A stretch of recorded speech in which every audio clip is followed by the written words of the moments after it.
aussi être trop hypocrite. Quand on cultive des carottes, on peut dire qu'elles sont bio, sur la pratique que l'on fait.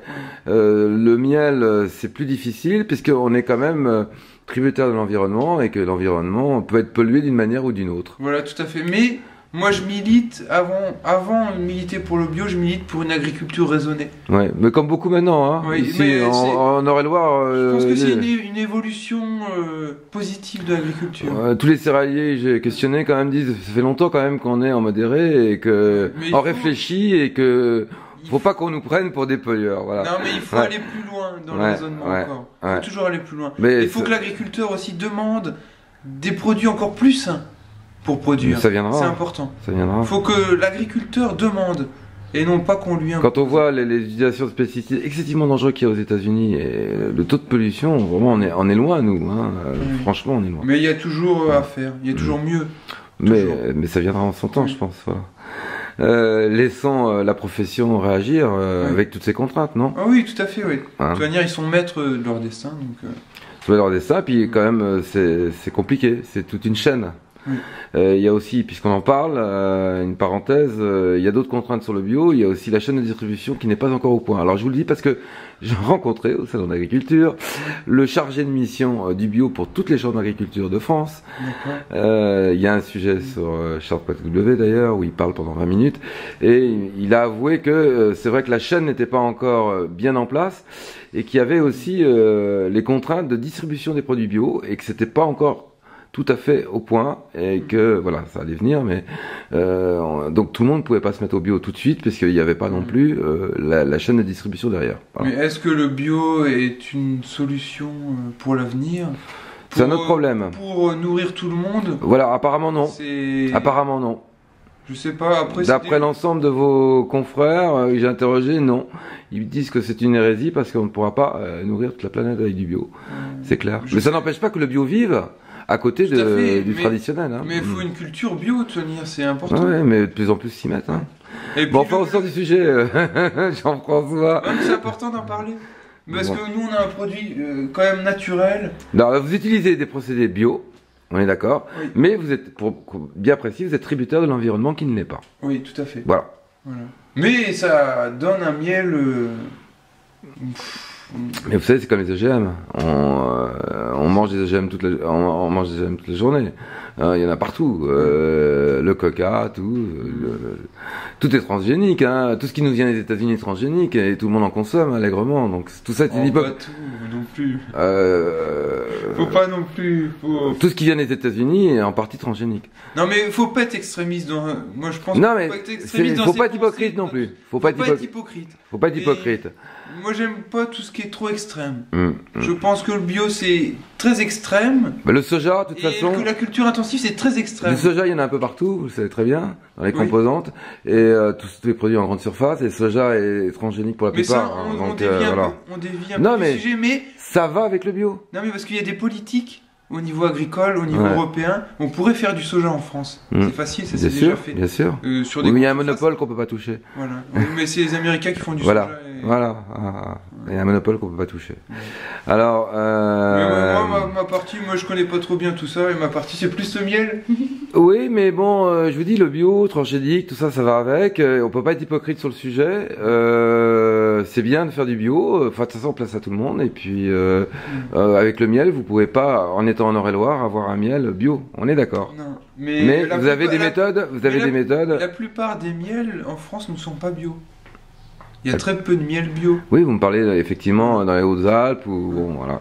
Donc, mais moi je défends tous les producteurs, tous les apiculteurs. De toute manière, on a un métier formidable de toute façon, vous êtes passionné parce que faut les défendre. C'est quand même un métier qui est pas facile, faut le dire.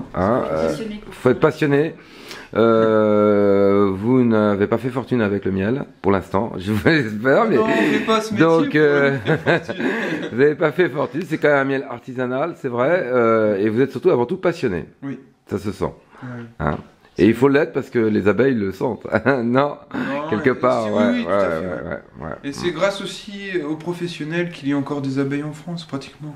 Par notre élevage, par l'élevage que l'on fait, par la sélection que l'on fait.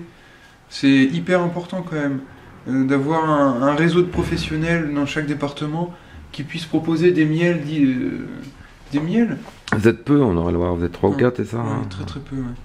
Dans les autres départements de la région centre, vous avez une idée? Oui, il y a beaucoup plus de professionnels dans le Loiret, ce qui s'explique. Ah ouais? Oui, ce qui s'explique par la région Sologne. D'accord. Donc boisé, avec pas mal de pollens différents, de fleurs, etc. Loir-et-Cher, non? Loir-et-Cher, si, il y en a un peu. En fait, nous, on est l'Eure-et-Loire est le département le plus sinistré, on va dire, en apiculture.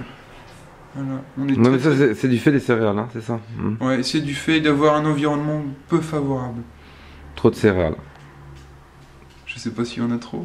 Non, mais trop de céréales par rapport aux besoins des abeilles, quoi, je veux dire, c'est ça. Ah oui, mais après... Relativement, je parle en relativité, je veux pas dire que c'est pas une critique. Mais en Eure-et-Loire, on peut faire du miel, c'est à nous d'emmener les abeilles aux endroits les plus mellifères. On fera jamais un département de l'Eure-et-Loire hyper mellifère comme les pays du sud de la France, c'est pas possible. Oui, bien sûr.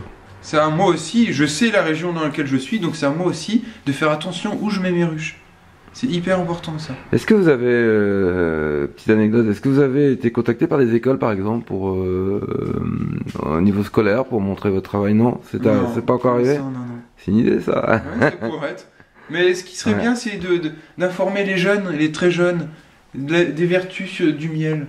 Et de préserver aussi l'environnement, donc préserver les abeilles. Oui. On est d'accord? Oui. Ouais. On aurait peut-être un travail à faire dans les lycées agricoles. Montrer aussi que l'apiculture, déjà, c'est une profession agricole. Et donc, il y a d'autres agriculteurs qui peuvent faire aussi... Mais même au niveau des enfants, je pense, ça va avec l'environnement, c'est vrai que c'est intéressant. Voilà, vous avez passé professeur dans les écoles. Mais c'est important de préserver l'environnement. On préserve les abeilles en préservant l'environnement. Ouais. Donc vous collaborez, c'est ça? D'après vous collaborez à préserver l'environnement en étant apiculteur. Et puis... C'est ça? Puisque préserver les abeilles, c'est oui, tout à fait, oui, bien sûr. C'est une chaîne, c'est pour ça que je voulais vous faire évoquer la chaîne en fait. On a un rôle quand même de pollinisateur. L'abeille, avant de faire du miel, pollinise les plantes. Donc c'est grâce quand même aux abeilles. Elles font qu'on a des fruits. Qu'on a des fruits, des légumes. Il y a des pissenlits, enfin... C'est une chaîne, c'est ce que je vous disais, donc vous faites partie de la chaîne. On est aussi à la base de cette chaîne-là. Très bien. Mais c'est un très beau métier, moi j'incite tout le monde à... Ah bah non, faut pas que tout le monde soit apiculteur. Hein. Aurélie, un mot à ce sujet? Moi je trouve ça passionnant. Souvent ils m'en parlent et franchement toujours des questions me viennent. Vous êtes passionné, mais par contre vous n'allez pas sur les ruches. Non, chacun son métier. C'est très intéressant, mais j'ai un peu trop peur, elle m'agresse tout de suite. Donc. Ouais, mais elles doivent sortir que vous avez peur, c'est ça, hein? Ouais. En fait, ce sont des insectes très très sensibles. Hein. Oui, c'est hyper sensible. Très sensible. Ah bon, bah écoutez, on va passer alors sur les ruches à Chartres. Donc à plus tard. À bientôt. Au revoir.